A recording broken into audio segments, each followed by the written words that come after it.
I want him to answer for what he did.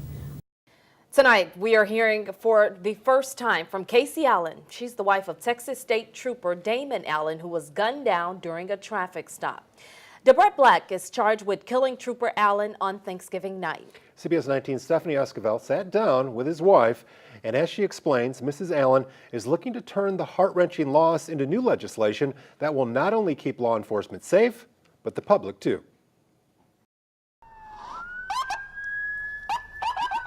Thanksgiving night is one that Kasey Allen says she will never forget. It was the night her world was turned upside down when her husband, Texas State Trooper Damon Allen, was shot and killed during a traffic stop. Upset, confused, extremely angry. You want to know what happened. Police say Trooper Allen was gunned down by Debrett Black, a man who had been convicted of assaulting a Smith County deputy back in 2015. Those charges were reduced from a felony to a misdemeanor, and he was released after only serving 1 year in jail. In summer of 2017, Black was arrested again for ramming into another Smith County deputy's car, but was released on a bond. There are a lot of people to blame in this scenario. Now, Kasey has been forced to deal with Trooper Damon Allen's loss by remembering him for the loving husband and father that he was. And that's his radio number.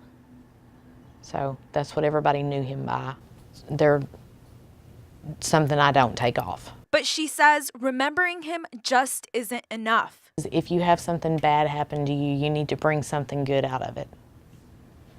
And I think I'm trying to bring as much good as I can out of what has happened to me. She's doing that by trying to make a change statewide. I met with the governor on Monday.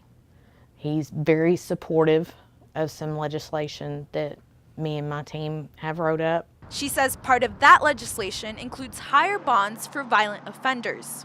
First of all, with the standardized bonds, you won't be able to get out as easy. With the new legislation, Kasey says victims of violent crimes will also be kept in the loop as to what happens to the offenders. When you go to jail for assault, family violence, I want to make sure that before that person gets out, you know that they're getting out. Kasey says the proposed changes won't only serve to keep the public safe, but they'll serve as a life lesson to her children. They need to know that you can do these things. There's nothing too big. You can do anything you want to. You can go have a meeting with the governor of the state of Texas. There's nothing too big for you. In Tyler, Stephanie Esquivel, CBS 19. Kasey tells us that her piece of legislation is just in the beginning stages and needs to be worked on. She doesn't have a set timeline for when it could get approved.